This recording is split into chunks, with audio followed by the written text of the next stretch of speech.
진실탐사 엔터테이너 있는 대로 다 까!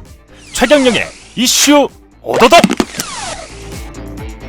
네, 안녕하십니까. 진실탐사 엔터테이너 최경영입니다. 최경영의 이슈 오도독 시작하겠습니다. 오늘은 보이시죠? 안동이 낳은 4대 천왕 이동영 작가 나와 계십니다. 안녕하십니까? 네, 반갑습니다. 이동영입니다. 예. 한 달에 한 번씩 나오는데 예. 지난번에 최강욱 대표가 저보다 더 많은 히트수를 기록했더라고. 2배 나왔습니다. 아, 2배. 최강욱 참. 대표 100만. 네, 늘 1등이었는데. 예, 이동영 작가 50만. 늘 50만. 밀렸어, 최강욱한테. 예. 그 아쉽네요. 뭐 의원 되시면 또 혹시 아십니까? 예, 의원 되시면 100만 나올 수 있습니다. 전혀 그럴 생각이 없습니다. 네. 오늘은 뭐 여러 가지 이야기를 해야 되기 때문에 예. 쭉쭉 넘어가 보도록 하겠습니다. 윤석열 현재 검찰총장의 징계위, 내일 또 징계위원회가 열립니다. 내일 채택된 증인만 8명이라는데 내일은 결론이 나겠죠? 예, 날 겁니다. 내일은 납니까? 네, 내일 납니다. 예. 어떤 식으로 결론이 나고 예. 뭐 결론이 어떻게 그럼 나겠느냐. 예. 많이들 뭐 궁금해하실 텐데. 예. 뭐 해임, 면직 아니면 뭐 최소 정직 6개월 이상. 정직 그- 6개월 이상 이거 최소 이렇게 말씀하지 마세요. 그 예. 해고나 정직 안 당해 보신 분들은 잘 몰라 이거. 예. 저는 정확히 알아요. 제가 지금 감히 예상을 해본다면 해직 절대 안 나온다. 정직 나온다. 정직 나온다. 왜냐? 이거는 검사 이꼬르 공무원 음. 이꼬르 노동자 이게 노동자의 지위 노동법이 예. 만만치가 않습니다. 예, 그래서 해직 시켜놓고도 바로 겁나니까 2차에서 저를 정직시켰거든요. 정직입니다, 정직. 예, 저는 거의 100% 확신할 수 있습니다. 근데 이동영 작가의 예측은 어떠십니까? 일반 노동자하고 이건 또 정치적 문제와 함께 섞였기 때문에 예. 좀 다른 겁니다. 좀 아, 다른데 그렇군요. 이 저 마- 같은 그냥 일반 예. 노동자가 아니군요. 예. 예, 많이 검사도 노동자다. 예. 정직 6개월이 왜 기준이 되냐면 예. 윤 총장 임기가 이제 7개월 남았거든요. 예. 그러니까 정직 6개월이면 사실상 아웃이라는 의미가 되기 때문에. 그렇죠. 근데 만약 이렇게 시끄럽게 몇 달 동안 시끄럽게 이렇게 했는데 만일 뭐 감봉, 감봉? 견책 아니 그 한 행위가 예. 사실이다라고 징계위원회에서 판명이 예. 되고 그렇게 판단을 한다면 그 감봉 견책은 좀 아닌 것 같아요. 그렇죠. 근데 만약에 예. 그렇게 난다 그러면 예, 추미애 장관은 그 자리에 못 있습니다. 정치적으로 그렇죠. 책임을 져야 돼요. 그렇죠. 그러니까 추 장관이 지금 본인의 어떤 정치적 명운을 걸고 지금 이렇게 하고 있는데 만약 그런 결론이 난다면은 추 장관 옷을 벗어야 되는 것이고 정부와 여당도 상당한 부담감에 빠지고 아마 그렇게 되면 바로 레임드가 올 겁니다. 그렇기 때문에 최소 정직 3개월 이상 예상하신다. 6개월. 아 6개월? 예. 그냥 맞췄어요. 6개월 6개월이면 이상. 해직 다음이에요. 그래요. 예. 그러니까 6개월이다. 예. 예. 뭐 해임 날 거라고 좀 봅니다만은 예. 어쨌든 그렇게 나오고 본다. 근데 일단 문제점은 뭐냐면 이게 뭐 징계위원회에서 결론도 중요합니다만 아니 이- 애매모호하게 말씀하지 예. 마시고 해임이에요. 저는 해임이라고 봐요. 아 해임이에요. 예, 저는 해임이라고 봐요. 정직 6개월이 아니고 해임. 예상이. 네, 저는 해임이라고 봅니다. 예. 해임 아니면 면직이라고 보는데. 예, 저는 정직 6개월이라고 봅니다. 예, 이게 뭐 이제 예. 뭐 이 방송 나가면 바로 하루 만에 결정이 날 하루 거니까. 만에 결정 나니까 누가 맞는지 한번 예. 보시고요. 근데 이게 뭐 결론이 나는 건 나는 건데 예. 이게 또 여론도 중요하다고요. 음. 그러다 왜냐면 이게 해임으로 결정나도 그 다음 여론이 어떻게 흘러가는 것도 중요하기 때문에 그래서 예. 지금 윤석열 총장 측에서 상당한 여론전을 벌이고 있어요. 음. 근데 지금 뭐 언론인이시니까 다 보겠습니다만 거의 일방적으로 우리 언론이 윤석열 총장 이야기를 써주고 있습니다. 거기 윤석열 그 서포터죠. 예. 뭐 치어리더들. 검찰 일보라 이런 표현도 쓰던데. 그러니까 윤석열 쪽에서 하는 이야기를 팩트 체크하자고 그대로 그냥 실어주거든요. 그렇죠. 법무부에서도 얘기를 하잖아요. 예. 그런데 법무부 걸 안 실어준다고. 그래서 지금 아니면 굉장히 비판적으로 그렇죠. 보죠. 예. 우리 국민들이 이건 뭔가 좀 이상하다, 부당한 징계를 하는 거 아니야 이렇게 생각한다고. 그렇죠. 그래 지금 근데 윤석열 쪽에서 쭉 얘기하던 거 보면 처음부터 좀 맞는 말이 많아요. 예를 들면은 징계위원 명단을 공개해달라. 예. 그거 다 공개하지 않으면 예. 이거는 뭐 절차적 정당성에 문제가 있다 그랬는데 예. 법원 대부분 판례가 공개할 필요가 없다 벌써 판례가 나온 게 있어요. 근데 윤석열 본인도 법률가고 거기 옆에서 도와주는 변호사도 다 법률가인데 그거 모를까요? 알면서도 지금 그렇게 하고 있다고. 근데 언론이 그걸 그대로 써주잖아요. 판례 무시하고. 그것도 문제고. 저거 보면 이상해. 인사위원회에서 내가 인사위원 6명한테 예. 처음에 해직당했거든요. 근데 그 사람들 명단을 내가 알 수가 없었거든. 하기 전에. 예. 그리고 나서 이제 나중에 알게 됐어요. 알게 됐는데 그건 좀 이상하긴 하네. 그렇잖아요. 일반적인 노동자하고는 예. 많이 다르네. 아니 그리고 이게 예. 상식적으로 여러분 판단해 보십시오. 검찰총장이란 막강한 힘을 갖고 있는 사람이 징계를 지금 뭐 절차를 받고 있는데 명단을 먼저 달래. 그러면 뭐 미리 전화하거나 뭐 어떻게 할 그런 생각 안 듭니까? 상식적으로 그렇죠. 미리 접촉할 수 있잖아요. 그렇죠. 그렇게 하면 안 되지. 거기다가 현직 검찰총장이 그럼요. 막강한 힘을 갖고 있는데. 그냥 일반적인 노동자도 아니고. 그렇죠. 그 문제는 문제가 되는 것도 아닌데 그렇게 해서 언론이 받아줬고 예. 또 하나는 지금 7명이 제적이고 그중에 절반 이상 참석하고 절반 이상이 찬성하거나 반대표 던지면 결정 나는 거잖아요. 네. 근데 윤 총장은 이것도 7명 전원이 안 되기 때문에 무효라고 하는데 그러면 정족수 7명 정족수 절반의 참석에 절반의 찬성이면 가결된다. 이런 조항을 왜 달아놨습니까? 거기다가 그 조항 자체를 없애야지. 그러네. 그 자체도 말이 안 되고 예. 또 지금 5명 중에 4명을 기피했잖아요. 기피하면서 한 명 하지 말고 전원을 다 해야 된다. 그렇다면은 4명 다 나는 못 받아들이겠다는 얘기인데 이런 이것도 판례가 있습니다. 그렇게 하면 안 된다는 판례가 있습니다만 판례를 예. 뭐 우리가 안 본다고 하더라도 상식적으로 그러면 앞으로 징계를 당하는 사람들은 다 이렇게 기피해 버리지? 그러네요. 모든 사람 다 기피하면 되잖아요. 저 징계심사위원회 인사위원이 나와 사이가 안 좋았어. 나는 깊이. 그렇죠. 계속 그럴 수 있는 그거예요. 거예요. 예. 그게 뭐냐면 기피권 남용이란 겁니다. 그게 바로. 그렇게 하면 어떻게 아무도 못하지 징계를 그러면. 그리고 지금 윤석열 총장 쪽에서 얘기하는 기피를 신청하면서 친추미애다, 반윤석열이다 이런 네. 논리거든요. 근데 사람이 여기에다가 나 친추미애 반 윤석열 아유, 이렇게 낙인을 찍을 수는 없어. 똑똑해. 예. 아니 무슨 영화도 아니고 그렇죠. 친추미애가 어디 있어요? 그거는 여기에. 추상적이고 가치 판단인 거예요. 예. 저 사람 내 편이야는 가치 판단이잖아. 추상적이고. 예. 이거는 그런데 징계는 법률로 하는 거지 가치 판단으로 하는 게 아니에요. 그러니까 아무리 나랑 안 친해도 그 사람이 객관적으로 내가 이 사람이 징계를 받을 만하냐 안 받을 만하냐 그걸 판단한다는 건데 당신은 반윤석열이잖아. 그러니까 하지 마. 이게 어떻게 논리적으로 법률적으로 말이 되냐고. 근데 이렇게 말이 안 맞는 말을 우리 언론 일방적으로 실어주다 보니까 지금 이게 굉장히 기울어져 가서 추미애 장관이 지금 하는 거에 대해서 옳지 않다는 여론이 상당히 많아지는 거죠. 그런 것들 다 노리고 하는 건데 다 노리는 거죠. 저는 그냥 대한민국 언론이 누구 편을 들어라 이런 얘기가 아니에요. 요새 유행하잖아 팩트 체크. 그것만 해도 될 거 아니야. 그것마저도 안 해주는 게 좀 답답한 노릇이 있습니다. 경험과 상식이 부족해서 그런 것 같은데 생각해 보니까 네. 저를 잘랐던 인사위원 중에 한 명이 나중에 중앙대학교 교수가 됐어요. 예. KBS 그만두시고. 근데 이제 그분이 전화가 왔어요. 그 뉴스타파가 성공한 모델이어서 이거 관련해 가지고 한번 특강을 해달라. 그래서 가서 특강 해줬어요. 특강 해줬어. 네, 그래서 그 특강 해주고 같이 이제 순댓국도 먹고 그랬습니다. 예.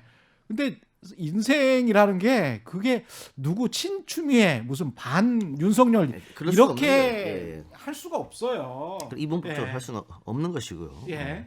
그래서 어쨌든 이번에 전 또 한 번 우리 언론에 굉장히 실망을 했는데 이게 속보 경쟁이기도 하고 검찰에서 또 윤석열 쪽에 던져주는 거 빨리 단독 달고 쓰고 싶어서 그렇겠지만은 예. 아까 얘기한 대로 판례 한 번만 찾아보면 되거든요. 그러네. 금방 찾을 수 있는데 그걸 안 하고 던져주는 것만 쓴다?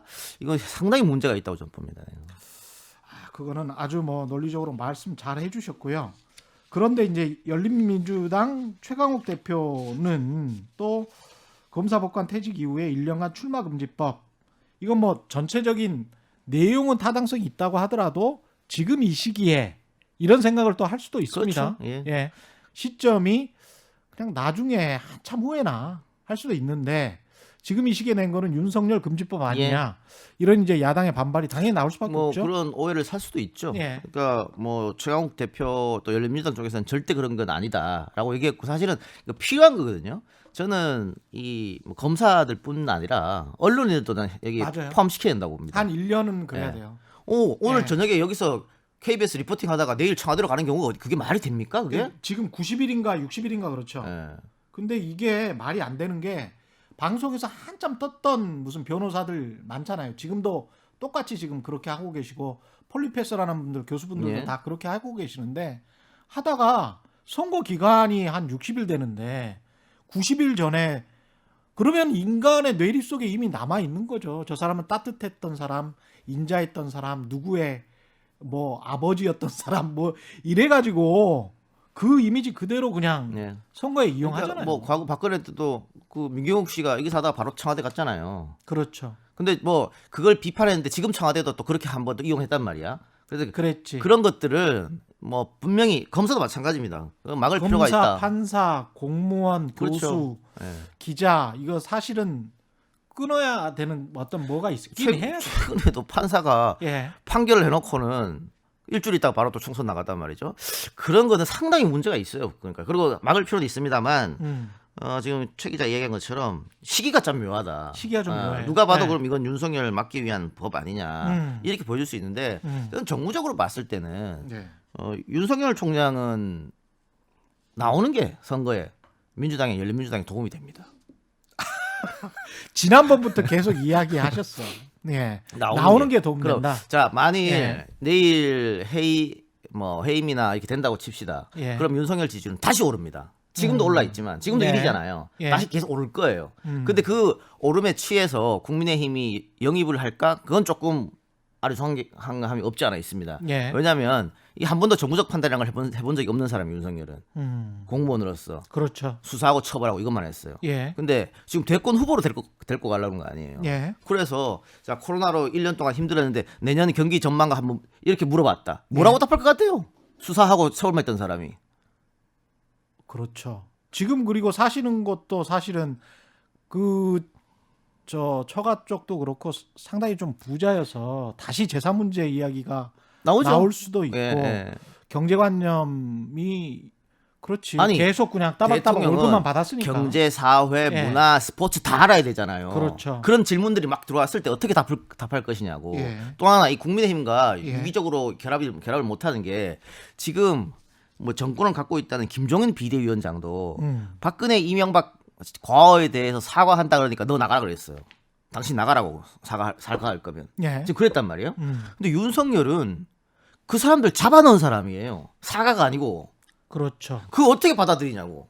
아 보수 지지층 그러면 입장에서도 당 안에서 내분이 일어날 수밖에 없습니다. 이거 가지고 지지자들끼리하고도 또 싸울 거예요. 지금은 반 문재인 반 민주당 전선들 함께 있지만 예.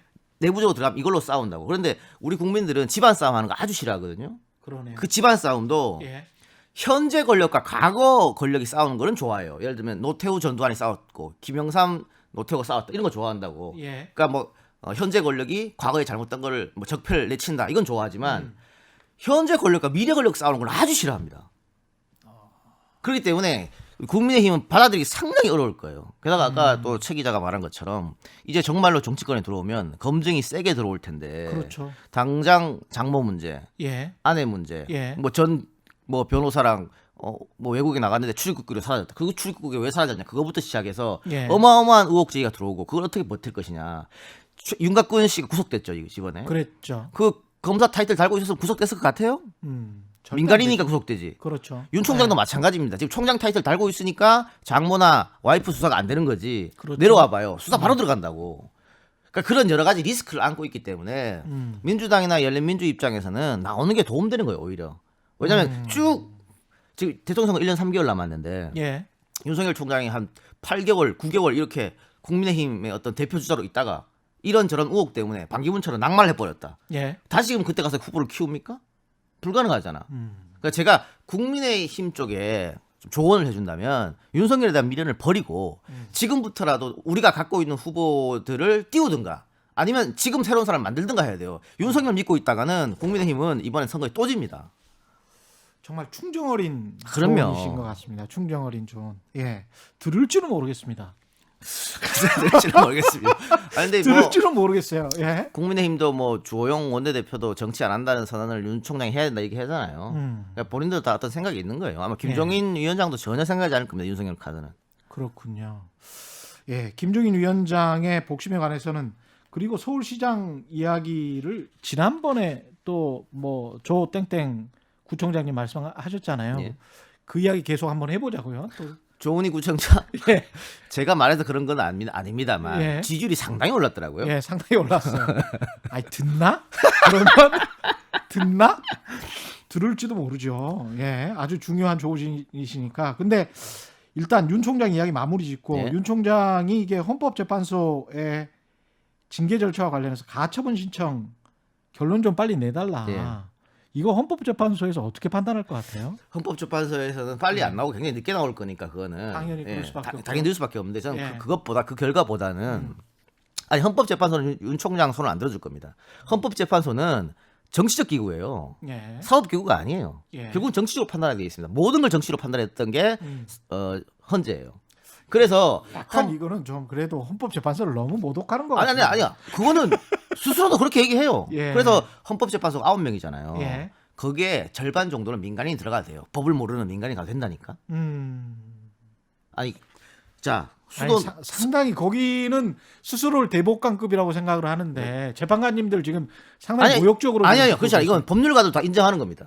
아닌데 그 정치적인 예. 함의가 들어가 있어. 왜냐하면 예. 봐요. 함의는 있지. 함의는 서울은 있겠지만. 예. 수도는 예. 관습적으로 그렇죠. 그게 말이 되는 소리예요. 관습헌법이 말이 되는 소리입니까? 그걸 법률가들이 결정했어요. 그건 100% 정치적 판단이지. 그러니까 이런 의미로 받아들이시면 될 것 같아요. 미국의 연방 대법원의 그 저스티스 그 대법관들도 정치적인 결정을 하죠. 이 정치적인 결정이라는 거는 낙태, 뭐 사회적인 이슈에 관해서 어떤 판단을 내릴 거 아니에요. 근데 그게 꼭 법적으로 옳고 그르냐의 문제는 아니잖아요. 그렇죠. 그거예요. 네. 네. 정치 사회적인 모든 함의가 다 그 가치 들어가 있고 판단 그 가치 판단을 하시는 분들. 예. 예를 들어서 간통죄가 위헌이냐 아니었냐 이건 법률보다도 가치 판단할 수 있는 거거든요. 사회적인 그 그렇죠. 말씀하시는 네, 거죠. 제가 그 말인 겁니다. 예, 그 말씀. 예. 예. 자, 그런데 음. 그걸 떠나서 윤석열 총장이 동기들 후배들한테 박수 받고 지지받고 국민들이 지금 좋아하는 거는 그 사람이 갖고 있는 보스 기질 때문이에요. 예. 형님 리더십. 예. 나 사람한테 충성하지 않는다. 음. 나는 그냥 조직은 사랑한다. 이런 보스 기질. 예. 근데 지금 보십시오. 5명 중에 4명을 기피 신청하고 헌재 이거 하고 이게 보스 기질 보입니까? 그러네. 난 굉장히 찌질해 보이는데. 우리 같으면 사표를 던져도 10번 던졌어요. 나 더러워서 안 해 이렇게. 그리고 대신에 우리 조직은 내가 나가면서 지킨다. 예. 이걸 보여주는 거예요. 지금까지 모든 총장이 그랬잖아요. 그러네. 법무부 장관이 무민통제 하려고 그러면 알겠습니다. 나 못 받아들이고 던져버렸잖아. 근데 윤 총장이 아니거든. 계속 그 자리에 있는 거거든. 이걸 과연 밑에 사람들이 우리 형님 보스다운 통큰 이렇게 생각할까 지금쯤 와서? 그러네요. 이렇게 온갖 거를 막 다 끌어갖고 나는 못 나가겠다고 하는 게? 그리고 지금 어쨌든 간에 물론 검사 조직 무엇을 위해서? 검사 조직을 위해서 그거죠. 그런 것 같지도 않아. 않지. 지금 상황은. 검사들은 지금 추미애도 엄청 싫어하지만 그 추미애랑 싸우고 있는 윤석열 그래서 우리 조직을 이렇게 시끄럽게 하고 국민들에게 뭐 어쨌든 불신을 준 그 사람을 보스라고 생각하고 따를까? 그러네. 그래서 저는 아까 제가 정부적 판단이 윤석열 총장이 안 된다 그랬는데 예. 이것도 그 정부적 판단 안 되니까 이렇게 한 거거든. 이미 스크래치 상처가 많이 났네요. 많이 났어요. 많이 났는데 그래서 그 자리를 지킨들 본인한테 뭐가 도움이 되죠? 그 자리 지키는 게? 그러네요. 그 우리 조직, 네. 우리 검찰 조직이 뭐가 도움이 되죠? 물론 우리 검찰 조직을 응원하는 국민들도 있겠습니다만 그만큼 싫어하는 사람들이 더 많이 생겨버렸는데. 그리고 앞으로 사건 수사할 때마다 이게 정치적이다 아니다 계속 논란만 그렇게 되는 불러일으킬 거죠. 수밖에 없잖아요. 예. 이 총장 하에서는. 그렇죠. 뭐 어떤 걸 하더라도 어떤 국민들이 걸 하더라도. 절반 네. 이상은 안 믿지. 그렇죠. 여당하면은 뭐 항상 하던 대로 한다 그러고 야당한다고 하면 야 여당만 조직이 뭐 하니까 지금 조금 하냐? 뭐 이런 식으로 이야기를 할 거란 말이에요. 이게 지금 신뢰 문제에서 이미 많이 예. 무너져 내렸군요. 상황 자체가. 예. 잘 듣고 계시리라고 믿습니다. 예. 윤 총장님도 혹시 들으실지 모르겠습니다. 아니, 저는 예. 제가 하면 진짜 만일 윤 총장이면 예. 내일 아침에 징계위원회 열리기 전에 던집니다. 멋있게 방법이네. 멋있게 사표 멋있네. 던집니다. 예. 그게 멋있다. 그럼, 오히려. 예. 오히려 그게 멋있다. 나라도 그런다. 왜냐면 이거는 남자는 남자거든. 우리는 남자는 이 성인지 감수성 없는 얘기를 하시네 또. 예. 아니 그걸로 그냥 먹고 가는 거예요. 예.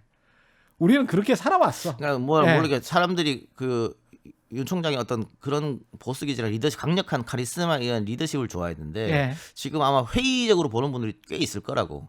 그럴 바에 그 점수를 만회하기 위해서는 지금 멋있게 탁 던져버리기 나아요. 왜냐하면 아까 제가 말씀드린 대로 어차피 중징계 나오거든요. 그렇습니다. 예. 근데 예를 들어서 뭐 국민일보에서 나왔던 기사입니다만 저는 그 기사의 진위를 믿지는 않습니다만 윤석열이 직접 말한 건 아니고 윤석열 측에서 말했다. 예. 대통령이 제거하더라도 못 받아들인다. 그럼 말이 돼. 저는 그렇게까지 하지는 않을 거라고 봐요. 그러니까 임명권자가 법무장관의 해임 건의를 올려서 징계해보니까 해임해야 됩니다. 올렸다. 예. 그래서 대통령이 사인했어. 예. 그럼 집에 가는 게 맞는데 예. 나는 그래도 못 받아들인다. 나는 또 다투겠다.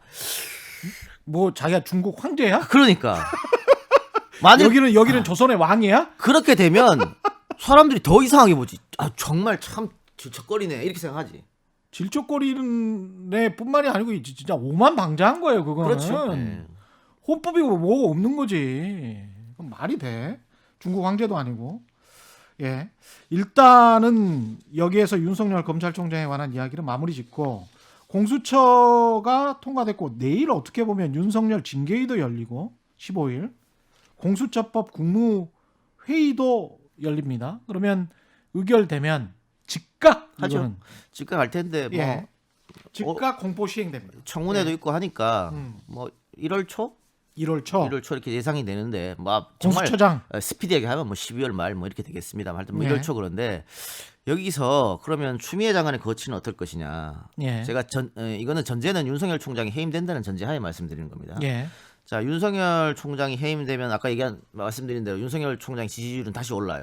다시 오르고 추미애 장관에 대한 지지율은 떨어질 겁니다. 그렇겠죠. 그리고 정권은 부담이 될 수밖에 없어요. 그러면 이 상황에서 추미애 장관을 계속 법무부 장관에 앉혀서 갈 것이냐? 예. 그 굉장히 부담이거든. 힘들겠죠. 근데 내려가려면 명분이 있어야 되잖아요. 지금 만일 대통령이 추 장관 당신도 내려가라고 하면 그거는 내가 이 싸움을 잘못했다는 걸 인정한 꼴이기 때문에 예. 그럴 수는 없어요. 그럼 명분을 세워야 되는데 어떻게 세우느냐? 공수처장 간다? 아니 그게 아니라 공수처를 설립했고 예. 그리고 검찰 개혁에 방해하는 예. 총장을 내려보냈다. 잘못한 거에 예. 대해서 그러면 할 일 다 했다. 추 장관님 늘 말하는 건 나는 검찰 개혁에 매진한다 그랬거든요. 그럼 나 할 일 다 했다는 거지. 그래서 명분으로 해임이 아니고 예. 본인 스스로가 내려오는 겁니다. 그런 모양새를 취하는 거지. 본인 스스로. 예. 물론 청와대에서는 다음 법무부 장관 뭐 고민거리이겠습니다만 예. 그렇게 하지 않으면 대통령 지지율이나 당 지지율이 또 흔들릴 수가 있어요. 그래 당연히 그런 본인이 사표 내는 건 당연하겠죠. 그러니까 이거는 그 만약에 다 끝나면. 출구 예. 전략을 어떻게 세우느냐 그것도 필요한 거죠. 공수처장이 누가 임명되느냐도 굉장히 중요한 문제 아니에요? 근데 지금 뭐 앞으로 한두 달 남았습니다만. 지금 봤을 예. 때는 뭐 그때 5표 받으신 분들 2분 계시잖아요. 예. 그분들 중에 한 분이 되지 않을까 싶어요. 예. 그때 뭐 국민의힘에서 비토권을 행사하는 바람에 못했었는데 음. 지금 새롭게 또 후보를 또 추천하고 추천위원회에서 또 뭐 그 시간이 없으니까 그렇죠. 그렇게 되지 않을까 싶습니다. 공수처장이 임명되고 공수처에서 수사하는 사람들 이런 사람들은 주로 검사, 판사, 국회의원, 대통령 뭐 이런 최고의 권력에 있는 사람들이잖아요. 근데 이제 일각에서 나오는 말이 그럼 공수처 검사들은 누가 견제하냐? 검사들이 견제하겠죠? 그렇죠. 아니 그게 권력의 균형과 견제인 것이죠. 예. 그러니까 저는 국민의힘에서 왜 이렇게 반대했는지 좀 이해가 안 되는 게 예. 그 전에 국민의힘 사람 특히 주호영 원내대표 같은 사람도 찬성한다고 공수처 만들어야 된다 그렇게 다 얘기했어요. 그 전에는 그랬습니다. 근데 지금 왜 이렇게 반대는 잘 모르겠는데 이게 국민의 삶과 또 연관되는 것도 아니에요. 방금 말씀하신 대로 고위 공직자만 해당하는 거잖아요. 그렇죠. 예. 상급 이상 고위 공직자 플러스 판검사들이잖아요. 예. 그래봤자 7천 명이에요. 우리 5천만 국민 중에. 그렇죠. 일반 국민들하고는 아무 상관도 없는 공수처인데 거기다가 공수처는 고위 공직자를 대상으로 하기 때문에 예. 정권을 갖고 있는 쪽에서 더 안 좋지 불안하지. 그렇죠. 기득거리니까 자기들은. 그렇죠. 근데 정권도 안 갖고 있는 야당에서 왜 이걸 이렇게 반대하는지 모르겠다고. 그러네. 그러면 정말로 이 정권이 하는 것은 이 정권이 하는 건 모든 걸 다 반대한다는 뜻인지 잘 이해가 안 됐어요. 이 문제는. 그리고 전략적으로도 실패했는 게 제가 지난번 방송에서 와서 얘기했습니다만 그 상임위 11대 7 그거 7 받았어야 된다고. 예. 안 받아가지고 지금 뭐 어떻게 됐습니까? 전략적 실패한 거죠. 이번에도 이번에도 법안 통과시킬 때 비토권도 마찬가지입니다. 예. 비토권도 그때 중립적 인사 예. 그거 해줬으면 돼. 그러면 사실 비토권으로 한도 끝도 없이 근데 지금처럼 할수 이래가지고 있죠. 예. 결국은 아무것도 안 되는 거 아니에요. 그래 이게 저는 국민의힘 중진들이 너무 초선 의원들한테 휘둘린다. 초선 의원들은 누구한테 휘둘릴까요? 지금 초선이 대부분이에요. 국민의힘은. 가세연에 휘둘릴까? 근데 지난번 예. 뭐 국회 상임위 문제도 예. 주호영 원내대표가 합의해갖고 그렇게 11대 7로 하기로 갔다가 초선들이 하도 반대해서 빠꾸 먹은 거거든. 예. 이번에도 마찬가지인데 뭐 초선들이 뭐 깨끗한 정치 그리고 새로운 정치 뭐 혁신 뭐 좋죠. 그런데 정치는 경륜도 좀 있어야 되거든요. 그리고 정치란 것은 종합 예술 아니에요? 하나 주면 하나 얻고 2개 주고 3개 얻고 4개 주고 1개 얻고 뭐 이런 거예요. 토론하고 논쟁하고 다 안 한대. 뭐하러 국회 와 있어요? 다 안 할 거면은. 이런 측면에서는 국민의힘도 전략적 유연성이 좀 부족하다. 부족하죠. 전략적으로도. 예. 예. 예. 아니, 사실상 민주당도 사실은 전략적 유연성이 요즘 좀 부족해요. 그러니까 그 예. 의석수가 너무 뒤지기 때문에 국민의힘에서 할 수 있는 일이 사실은 없어요. 다수결로 가면. 그러면 빼먹어야죠. 협상으로 인해서. 예. 근데 다 나 이거 안 들어주면 안 해. 법사위원장 안 주면 18개 다 갖고 가. 이렇게 그게 무슨 전략입니까? 그 아무런 전략이 없는 거지. 맞습니다. 예. 그렇고 일단 1호 수사 대상은 만약에 윤석열 현 검찰총장의 장모님 사건 같은 경우는 굉장히 좀 관심이 많이 있는데 예. 이게 1호 수사 대상 이미 검찰에서 수사하고 있어서 하고 뭐. 있어요. 예. 하고 있고 또 예. 뭐 그게 공수처 수사 대상이 되려면은 예. 뭐 윤석열 총장이 관련돼 있다는 거 그게 나와야 되지 뭐. 그렇죠. 예. 그래서 아직 뭐 또 만일 예. 윤석열 총장이나 그쪽에 대해서 수사를 한다 그러면 이것도 정권의 부담이에요. 그건. 어려울 겁니다. 예. 어렵고 예. 다만 뭐 이번에 뭐 룸사롱 검사들 누가 봐도 검찰의 봐주기였잖아요. 그렇죠. 그런 식으로 5분의 1 하는 경우가 어디 있어요. 예? 말도 안 되는 어떻게든 빼주려고 97만 원을 맞춰가지고 그 관련해 가지고 검사랄지 검사 출신 변호사랄지 윤석열 총장 본인도 아주 모호한 말을 했는데 팩트가 나왔는데도 불구하고 사과하는 사람은 아무도 없어. 그러니까 국정감사장에서 윤석열 예. 총장이 접대가 됐든 뭐가 됐든 사실이 나온다면은 거기에 대해서 사과하겠다고 얘기했어요. 그리고 있을 수 없는 일이라고 그랬어. 예. 검사가 업자한테 룸싸움에서 접대받는 거는. 근데 예. 지금 아무 말도 안 하고 있잖아요. 어? 그리고 그러니까. 당시에 그 자리에 참석했던 뭐 이주영 변호사 같은 경우에 계속 대국민 상대로 거짓말한 거 아니에요? 현직 검사 없다. 그렇죠. 다 전직 검사들이라 거짓말한 거 아니에요, 다들? 그렇죠. 어? 근데 거기에 대해서 누가 지금 사과하거나 반성을 하고 있습니까? 오히려 면죄부 줘버렸지. 어? 근데 이 언론 김봉현이 진짜- 접대를 했는데 내가 내 돈 가지고 접대한 거 아니에요. 날 잘 봐달라고. 그렇죠. 그럼 날 빼야지. 날 빼고 계산해야지. 이게 김영란법이냐 아니면 뇌물법이냐 뇌물죄냐. 뇌물 그것도 안 쳐준 것도 그 자체도 이상해. 그것도 이상해. 이거는 왜냐하면 사건이 걸려고 있는데. 걸려 있죠. 이게 김영란법인가? 그래서 예. 이런 식으로 하면 공수처를 만들어야 되지. 이런 여론이 있을 수밖에 없는 거지. 검사 기소율 한번 보십시오. 여러분 한번 인터넷 찾아보세요. 검사 기소율 1%도 안 돼요. 사건이 100개 검사가 잘못했다고 100개 사건 조사하면 드러난 사건 중에서도 예. 1%가 안 된다. 재판 받아주세요 하는 게 1%도 안 된다고. 다 자기들 봐주는 거 아니야. 그런데 사실은 드러나지 않는 사건들이 더 훨씬 많죠. 많을 거거든. 이게 뭐냐? 검사가 수사하고 검사가 기소하고 기소 편의 내가 기소 안 하고 싶으면 안 하고 자기들 마음대로지. 이렇게 돼서 안 된다는 거예요.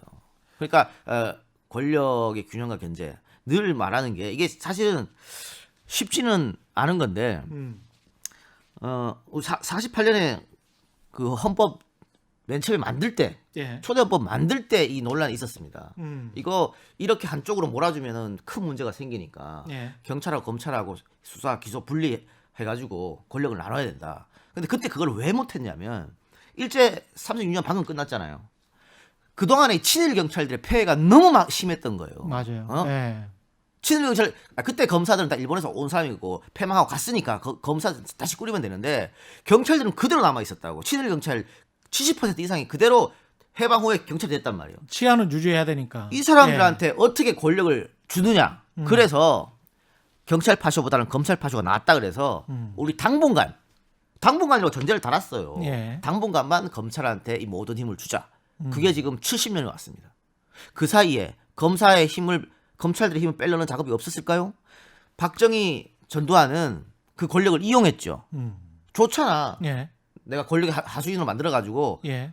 쟤 한번 잡아놓고 게다가 그때는 국정원이랄지 뭐 중정 뭐 다 이런 있었으니까. 강력한 기관들이 있어서 검사들도 가서 두들겨 네. 패 맞고 뭐 이랬던 시절이에요. 근데 김대중 노무현이 이렇게 들어오면서 검찰의 힘을 빼려는데 이 기득권의 강력한 저항. 예. 그러니까 내 걸 달라는 거죠. 내 힘을.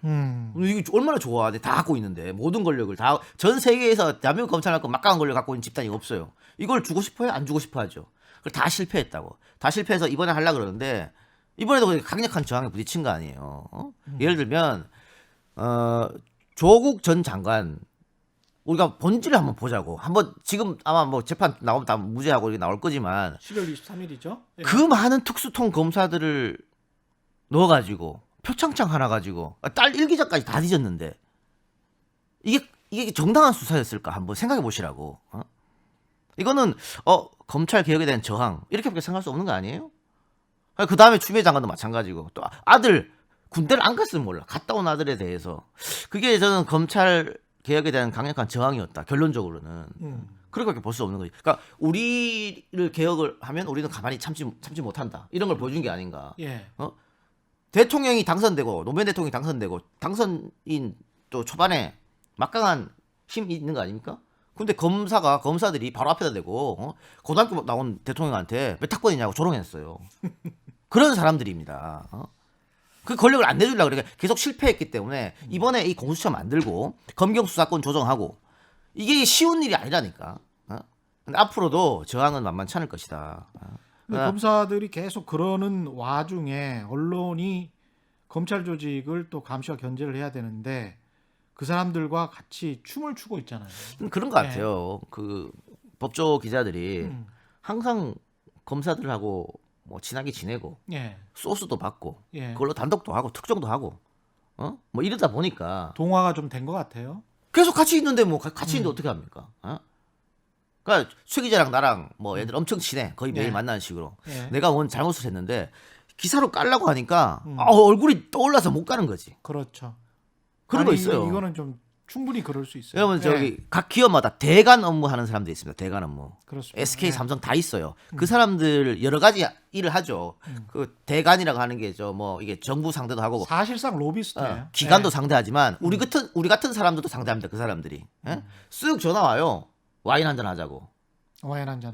예. 밥 한번 먹자고. 예. 근데 그 대관 업무 하는 사람이 바로 나한테 전화하면 내가 안 가지.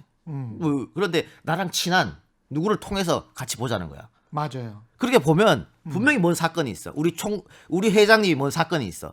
방송 나가서 그것 좀 잘 얘기해달라 이거야. 그거를 몇 번 만나면 나중에 그 회장님의 문제가 터졌을 때 그 친구 얼굴이 떠올라가지고 비판을 못 한다니까. 근데 이렇게 바로 그때 딱 하지 않고요. 제가 이거 관련해서 이제 취재를 옛날에 해봤으니까 오래전부터 관리해요. 그렇죠. 오래전부터 걸려야죠. 그러니까 경제부처 같은 경우도 사무관급부터 관리를 하거든요. 이거 관련해서 그 산업자부 장관 하셨던 분이 있는데 제가 이제 전화로 그분이 사무관 때부터 삼성의 사람들을 만났어요. 그 삼성 쪽 사람들은 계속 뭐 어떤 관리 차원에서 다른 이제 잘 나가는 사무관들, 서기관들, 뭐 과장들 뭐 이렇게 20년 하잖아요. 그러면 자연스럽게 저 누구 과장 어디 이번에 유럽 가는데 와인 몇 병 내가 좋아하는 거 알지? 사와 이렇게 된다. 그럽니다. 예. 이런 상황에서는 산업자원부도 마찬가지고 검찰도 마찬가지고 뭔가 좀 적대적인 거를 먼저 하기가 좀 힘들어요. 힘들기는. 예. 근데 이제 이렇게 언론도 뭐 이러고 이래서 그런지는 모르겠습니다만은 공수처가 잘된 일이다. 이런 여론조사는 별로 없어요. 한 40% 미만이고 못한 일이다. 이런 게 60%에 가깝고 대통령 지지율도 계속 지금 최저치다. 이런 보도들이 많이 나오고 있습니다. 30% 후반대. 그 공수처 관련 여론조사는 예. 여러분들 뭐 6개월, 1년, 2년, 3년 전 공수처 관련 여론조사 보십시오. 찬성이 훨씬 높아요. 압도적으로 높아요. 그러니까 이게 정치 고관여층들만 여론조사하는 게 아니잖아요. 예. 뭐 중도도 하고 할 거 아니에요. 그렇죠. 그러니까 그분들은 현 이슈에 흔들리거든 많이. 그러니까 지금 이 공수처를 검찰 개혁의 일환으로 생각하지 않아하고 예.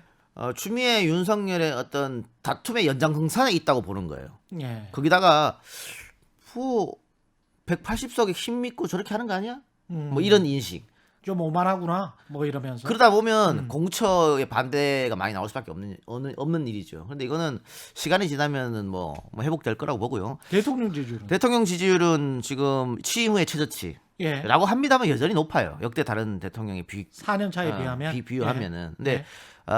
문제는 이렇게 가면은 뭐 지금 하나하나 분석하면 뭐 부동산도 있고 코로나도 있고 코로나는 예. 오래됐습니다 지금. 그렇죠. 뭐 이런 것들 그다음에 뭐 힘들죠. 사실은 국민들이. 예, 이런 것 때문에 떨어지는 건데 여기서 만일 내부 분열이 일어나거나 하면 그건 이제 레임덕으로 가는 거고 아마 30% 붕괴될 거예요. 근데 그렇지 않다면은 레임덕으로 가지 않는다면. 그러니까 민주당이 180석을 갖고 있으면서도 그 처음에 출범할 때 다 비문 반문 없다 우리가 다 친문자를 했잖아요. 그 스탠스로 그냥 간다면은 예.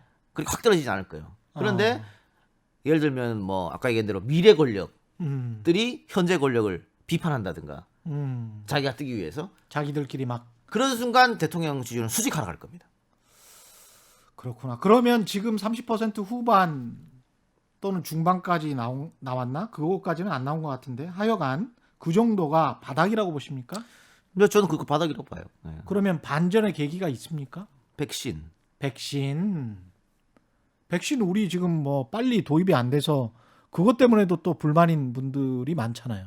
아니 뭐 계획은 잡아놨는데 지금 사실은 유럽이나 미국이나 지금 빨리 시작하는 이유는 너무 하루에 심하니까. 10,000명, 20,000명씩 나오잖아요. 사망자가 미국이 2,000명이에요. 사망자. 확진자는 20만 명이 넘고요. 사망자가 2,000명이 넘어요. 그러니까 저기는 급해요. 기다릴 수가 없어요. 네. 부작용 이런 거 볼 새가 없어. 네, 지금 맞으면서 어떻게 보면 바로 뭐 삼상 뭐 이렇게 하는 거예요.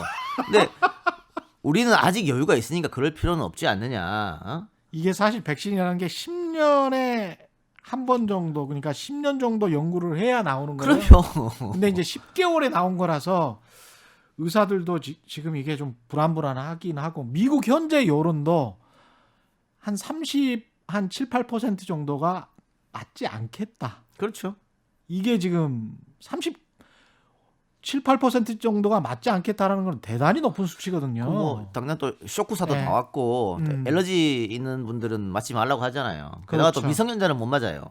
이게 그렇죠. 뭐 그런 상황에서 바로 그냥 한다고 이 과연 도움이 될 것인가? 뭐 내년 2월 달이라니까 뭐 좀 보고요. 그리고 모르겠습니다. 부동산 이슈 같은 것 경우도 내년 지방선거 전에 뭔가 어떤 좀 내려가는 추세라고 해요. 추세만 추세가 만약에 보여도, 내려간다면 그러면은 대통령 지지율 안 떨어질 가능성이 높은 거죠. 근데 제일 문제는 그거예요. 부동산? 아니 민주당과 청와대의 어떤 내분이나 현재 권력과 미래 권력의 싸움. 그러니까 지금 배에 물이 새고 있으니까 먼저 탈출하려고 하는 분명히 사람들이 있습니다. 보이면 있어요. 예. 그러니까 지금 대통령에 대해서도 너무 말을 안 한다. 대통령에 대해서도 아니 그러니까 대통령이 지금 예를 들어 추장관이나 윤문재 같은 경우에도 예. 본인이 다 임명했잖아요. 그렇죠. 근데 지금 교과서적인 얘기만 하고 계시잖아요. 예. 이런 거에 대한 불만이 있는 사람이 있을 거라고. 그렇겠죠. 근데 지금 말을 못 해. 그것과 관련해서도 이제 보수 언론에서 계속 공격을 하고 있죠. 하는 진보 그 언론도 포인트고. 진보로도 예. 쓰고 있어요. 예, 예. 근데 만약 민주당 의원들이나 뭐 어디 내각에서 또 혹은 미래 권력들이 예. 지금은 마음속에만 있지. 그걸 아직 대통령 지지율이 높기 때문에 그 얘기하는 순간 민주당 지지자한테 폭격을 맞을 거거든. 그래 말을 못 하는데 그렇구나. 조금만 더 떨어지면 할 수 있단 말이야. 선긋기 한다고. 그렇죠. 그런 순간 바로 레임덕하는 거죠. 그게 그러니까 오히려 더 중요한 거예요. 대통령 지지율이 그 선긋기를 할 수 있는 그런 차원 정도로 떨어지면 그때는 굉장히 좀 위험하다. 굉장히 이렇게, 위험한 상황으로 갈 수 있어요. 이렇게 봐야 되겠습니다. 예. 서울시장과 관련해서 이제 여쭤보지 않을 수가 없는데 여당 쪽에서는 뭐 박영선 이름 나오고 있는 것 같고요. 그 다음에 야당 쪽에서는 나경원 이름도 나오고 있는 것 같고 쭉 이름을 열거를 해볼게요. 야당 쪽에서는 나경원, 오세훈, 그 다음에 여당 쪽에서는 박영선, 박주민, 그 다음에 뭐 제3지대로 금태섭 이야기도 나오고 있고 우상호 이야기 나오고 있고 조은희, 윤희숙, 이혜훈, 뭐 김선동 뭐 이런 이야기들이 나오고 있네요. 조은희, 윤희숙, 이혜훈 후보들은 경선 통과하기가 쉽지 않을 거예요. 근데 지금 경선 룰을 어떻게 국민의힘이 정하느냐 그게 상당히 중요합니다 지금. 아 그다음에 김종인 비대위원장이 김근식 이야기도 했어요. 예, 최근에. 예. 그래서 김근식이 나는 근데 이게 그 뉘앙스가 약간 좀 호남이어서 예. 김근식이 서울에 있는 호남 사람들 표를 뭐 빨아들일 수 있다. 나 제가 이제 호남 지역 출신이고 그 제가 대학교 다닐 때 지역 차별을 좀 많이 당해가지고 약간 이런 식의 발언도 저는 좀 기분이 나쁜 게 호남 사람들이 그렇게 단순하지 않아요. 그럼요. 예, 이게 호남 사람이면 무조건 찍어주고 막 이렇게 지금 말을 하는 것 같은데 그건 아니, 좀 아닌 것 그래서 같은데. 예. 제가 여기서 얘기했나 다른 방송에서 얘기했나 기억이 안 나는데 예. 어떤 신문에서 이재명, 이낙연 분석을 하면서 예. 이낙연은 호남 사람이니까 호남에서 압도적 지지를 받을 것이다 경선 때 예. 코웃음을 쳤습니다. 이런 분석이 세상에 어디 있어? 아니, 그렇게 따지면 모욕이에요. 노무현 되게. 화나갑 붙었을 때 화나갑이 압승했어야지. 예. 그 호남 사람들 모욕이죠, 그게. 그러면 왜 호남 사람들이 노무현을 찍었고 그렇죠. 왜 문재인을 찍었어요? 그 말이 안 되는 소리예요, 그런 거. 근데 자꾸 이런 식으로 이야기를 하면 호남 사람들은 저는 뭐 30년 전에 떠나왔지만 제가 고향이 그쪽인 입장에서는 기분 나빠할 것 같아요. 그리고 인간인 입장에서는 기분 나쁘지. 인간이 얼마나 다중적인데 그럼요.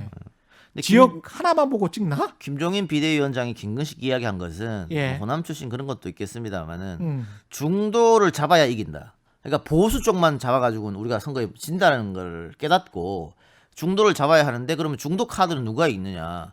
뭐 김근식 호남 출신 원래 또 민주당에 있었던 사람이고 예. 그리고 바른정당에 있었던 사람이고 하니까 기존에 있는 그 국민의힘의 비호감은 빠지지 않겠느냐? 이런 판단을 한 것 같아요. 자체 디스인가?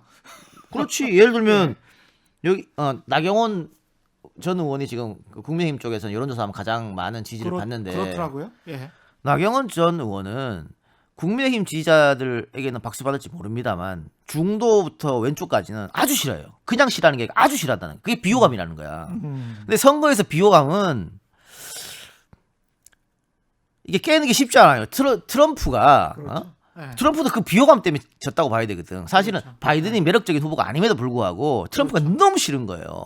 바이든 매력적이지 않았지. 바이든은 예. 안 매력적이죠. 그러니까 그래서 나경원이 왔을 때 중도를 잡을 수 있을까? 쉽지 않아요. 그런 고민 아마 한 상태에서 아마 얘기를 한 걸 거예요. 그 분석이 맞네. 예, 근데 예. 그 아직 경선 룰이 정해지지 않았으니까 경선 룰이 정해져야지만 어느 정도 나옵니다. 누가 될 것인지. 예. 지금 뭐 100% 여론조사한다? 100% 여론조사하면은 뭐 조은희, 윤희숙은 아예 안 되는 거지. 이혜원도 안 되는 거예요. 100% 여론조사하면. 100% 그냥 국민 여론조사로 하면 그게 인지도가 깡패지 그게. 그러면 누가 됩니까? 100% 여론조사하면? 그럼 나경원 아니면 오세훈이죠 뭐. 근데 나경원, 오세훈은 비호감이 많다. 그렇죠. 오세훈도 비호감이 많아요. 그럼요. 그래요? 그렇구나. 나는 뭐 잘생겨서 비호감이 많구나. 아니 서울시장을 자기가 스스로 찾는데 다시 한번 져주세요 하는 경우가 어디 있어요. 근데 만일 네. 당원이나 권리당원이나 대의원들을 섞었다. 네. 그러면 아까 제가 말한 이게 정치 고관여 층들이거든 여기는. 그럼 여기는 판단을 한다고. 누가 나가야 우리 후보가 저쪽을 이길까 이렇게 한번 판단한다고. 근데 그렇구나. 여론조사는 그렇지 않아요. 그냥 내가 많이 들었던 사람 네. 뭐 이렇게 찍을 수밖에 없어. 그럼 조건이나 뭐 유디스는 아예 안 되는 거지 뭐. 할 것도 없지 이거는. 결국은 절차나 과정에서 어떻게 그걸 봐야 돼요. 룰을 정하느냐. 예. 금태섭은 제3지대 금태섭 제3지대 나오면 민주당 좋죠 뭐. 좋습니까? 예. 아 완전히 저 보수 쪽에 표만 표를 빠져간다. 갈라 먹으니까 몇 프로라도 갖고 갈 거니까. 진보 쪽이나 민주당 쪽은 안 가져간다. 그렇군요. 예. 근데 뭐 지금 우상호 의원이 민주당에서는 처음으로 공식 입장을 밝혔죠. 나간다고 밝혔죠. 출마한다고 했는데 음. 그런 건 있어요. 지금 현직이니까 음. 국회의원 1년 하고 나간다? 그러면 지역구민들이 좀 실망할 뭐 어떤 그런 것도 있을 수 있고 그러네요. 예. 민주당에서 또 국회의원 한석을 던져야 한다는 부담감도 있을 수 있고 뭐 그런 것 예. 때문에 우상호 의원이 그럼 나 불출마한다 해버렸거든. 다음 총선에 여기다 올인한다는 뜻이겠지. 예. 뭐 그렇게 했는데 문제는 박영선 장관이에요. 예. 박 장관이 나오냐 안 나오냐 따라 말을 아직 안 했죠. 말 안 했습니다. 근데 다 나올 거라고 생각하고 있지 그건 않아요? 모르죠. 그렇습니까? 왜냐면 예.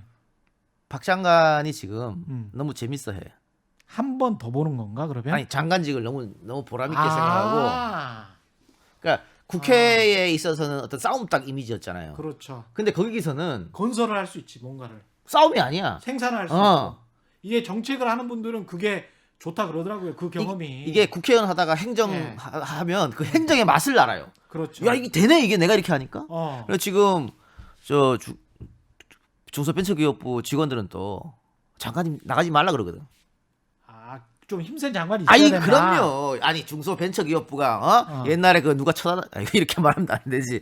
근데 힘없는 부서였잖아요. 근데 예산이 산자부가 11조예요. 내년 예산이 중소벤처기업부가 18조가 됐습니다. 중소벤처기업부 역사에 산업자원부를 이긴 적이 없어요. 산업자원부가 얼마나 힘센 경제부처인데. 근데 힘 있는 장관이 와서 조율을 하고 가서 뭐 만나서 뭐 예. 한번 소리 한번 지르고 다 돼 다 안 되는 게 없어. 너무 좋지 사람들이. 그렇지. 이게 지금 산업자원부의 예산을 넘어섰다는 거는 중소벤처기업부 직원들 입장에서는 정말 위상이 엄청나게 그래서 됐다는 거야. 박 장관 지금 예. 너무 만족스럽다. 첫 번째. 두 번째는 본인의 약점도 비호감이에요. 박영선 장관. 비호감이기 때문에 장관 되고 나서 언론 인터뷰 안 하죠. 한 번도 안 나오잖아. 그게 나. 최경영의 경제쇼에는 나왔어. 그게 본인한테는 나. 아, 이게 밖으로 안 나오는 게 나아요. 그렇구나. 그래서 지금 아무 얘기 안 하는 것도 이게 있고. 뭔가 정책을 통해서 결과가 만들어지고 그거죠. 내가 이런 맛이 또 한번 그럼. 그렇죠. 행정가로서도 내가 그럼. 성공할 수 있구나. 근데 봐요. 음. 내가 아까 나경원도 비호감, 박영선도 비호감을 했는데 나경원 전 의원은 언론에 계속 나와. 예. 나와서 뭐 조국 욕하고 뭐 예. 최강욱 욕하고 뭐 다 비판해. 예. 그게 본인한테 도움이 될까요? 아, 예를 들어 뭐 정책적으로 제안을 하고 우리 앞으로 이렇게 하면 모르겠지만 선거에 나와서 본인의 이미지 그 중에서 안 좋은 이미지만 더 부각되지, 각인시킬 수 지금. 있다. 계속 비판하고 뭐 못하고 있다 얘기하니까. 근데 박 장관은 안 나오잖아요. 아예. 그러네. 그런 좀 다른 점이 있고 또 세 번째로는 이게 1년짜리 서울시장이잖아요. 예, 그러면은 이게 1년 후에 100% 경선하게 돼 있어요. 그러네요. 그럼 그땐 4년짜리거든. 예, 그래서 박 장관이 그냥 내가 여기에 올인하겠다. 그리고 순장조로 이 정권이 끝날 때까지 간다. 그거 끝나면 바로 지방선거인데. 그게 타임테이블이 본인의 그런 타임테이블에는 맞네. 생각도 할 수 있다라는 거죠. 그럼 그게 조언입니까? 이 작가님의 박영선 장관에 대한? 따로 누나 전화해. 따로 알려줄게. 아니 그러니까 이제 이 스탠스로 가는 게 훨씬 박영선 장관 개인적으로 봤을 때는 유리하다 이거네요. 그리고 뭐 또 모르죠. 뭐 개각 또 내년 초에 뭐 개각 있으면 또 어디로 옮길지도 모르고 뭐 아무도 모르는 거니까. 아, 그렇습니까? 이게 진짜 정말 이 작가님이 안동이 나온 4대처럼 맞는 것 같아. 네, 계속 들어보니까 일단 그럼 부산 내려가 보면 네. 부산은 많이 불리하죠. 그렇죠. 민주당이. 네. 예, 그거는 뭐 어떻게 포기해야 되나요? 부산은 가덕도 이슈를 끌고 올 수밖에 없어요. 가덕도밖에 없다. 가덕도- 김영춘, 김혜영 뭐 이쪽 민주당 그렇고 예. 국민의힘은 유기준, 유재중, 이진복, 박민식, 박형준, 이현주 뭐 될 것 같으니까 굉장히 많은 분들이 그렇죠. 그겁니다. 될 것 같으니까 엄청난 사람들이 몰려드는 건데 예. 가덕도 이슈를 끌어들여서 예. 지금은 사실은 가덕도로 간다는 말도 안 했어요. 예. 그냥 기회가 안 된다고 할 뿐이었지. 그걸 하면서 힘 있는 여당 후보여야만이 이 가덕도를 완성할 수 있다는 걸 어필해야죠. 어필하고 예. 뭐 그 다음에 지금 뭐 민주당 대표는 그때쯤이면 공석일 거니까 3월까지밖에 3월 초에 나와야 되니까 지금 예. 이낙연 대표가 뭐 그때는 비대위가 꾸려지든 뭐 누가 하겠죠. 그러면 그 사람들이 가서 뭐 대통령의 복심이라 불리는 사람들이 가서 우리가 지원해주겠다 뭐 이런 거 큰일 내야 돼요. 그래서 가덕도 이슈를 크게 띄워야지만이 그걸로 이제 이슈를 받아가지고 점점 올라가는 거지. 지금으로서는 부산은 쉽지 않은 그런 상황이죠. 민주당 입장으로서. 제가 아까 호남 이야기 했지만 부산 민심도 만만치 않아요. 여기가. 그래서 가덕도 띄운다고 부산 분들이 바로 돌아설까? 그것도 또 쉽지 않을 거다. 근데 그게 이제 연쇄 작용을 일으키는데 예. 가덕도를 띄우면 TK 의원들이 엄청나게 반발할 거라고. 주호영부터 시작해갖고 저 대구 경북 의원들이 예. 그럼 아까 얘기했죠. 집안 싸움 싫어한다고 우리 국민들은. 그 집안 싸움으로 엄청 시끄러울 거예요. 국민의힘은. 그런 것 때문에 오히려 이쪽에서는 더 민주당에서는 가덕도 이슈를 더 그럼요. 키우려고 하고. 그렇죠. 민주당은 꽃놀이표요 이게. 아, 저쪽은 분열이 날 수밖에 없는 상황이에요. 공학적으로 보면 TK하고 그러네. PK가 싸울 수밖에 없어. 재밌네요. 네.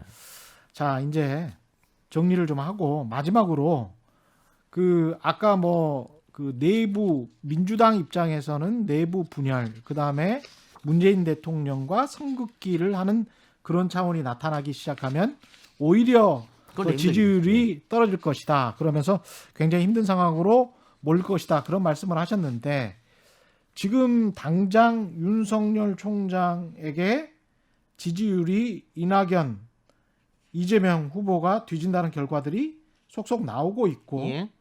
그럼에도 불구하고 이재명 지사는 상당히 장기간 좀 침묵을 하는 것 같고 이낙연 대표도 기존의 어떤 조용하고 신중한 이미지 그대로 지금 나가는 것 같고 그렇습니다. 근데 일단 공수처 개정법을 통과시켰기 때문에 이낙연 대표는 한숨 돌렸습니다.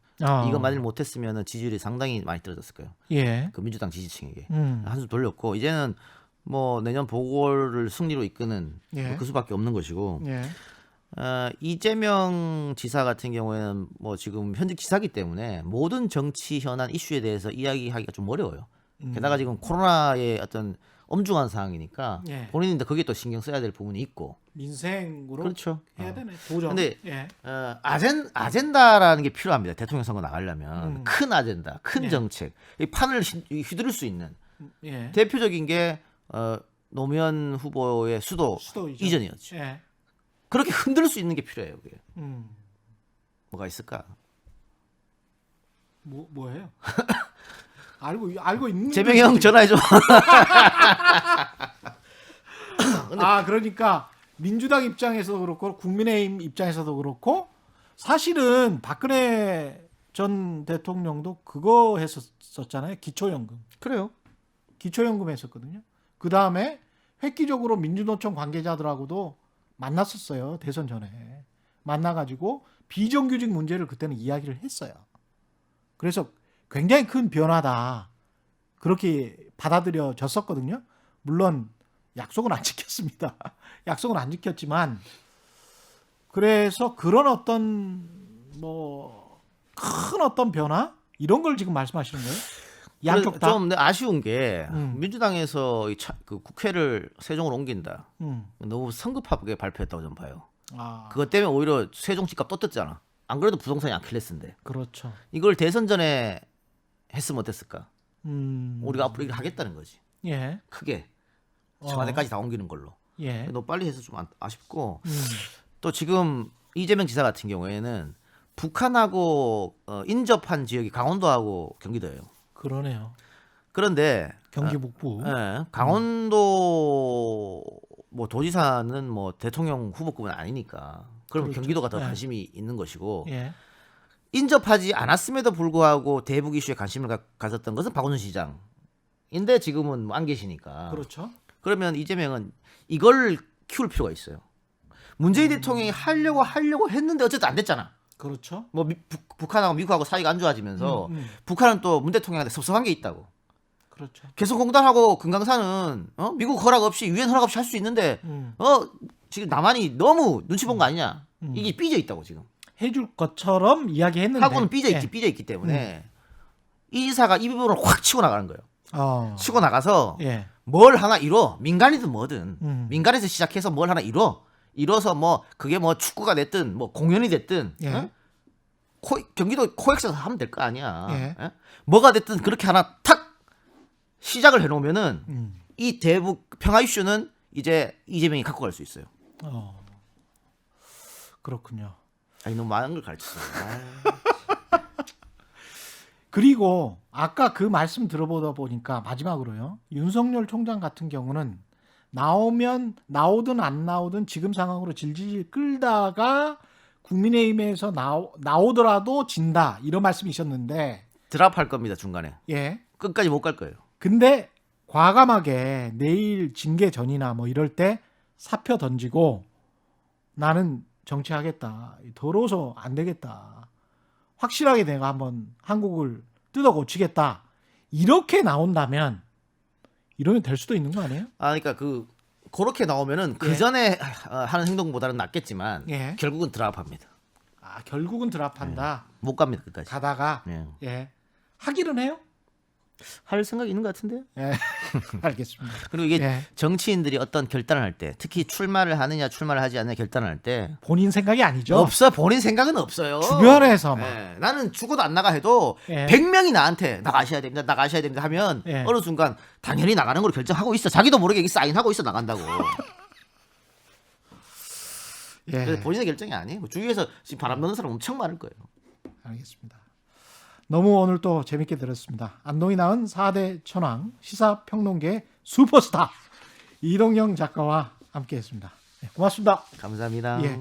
최경련의 이슈 도덕 단단한 껍질에 쌓여있는 궁금한 이슈를 들고 다음 주에 또 찾아뵙겠습니다. 고맙습니다.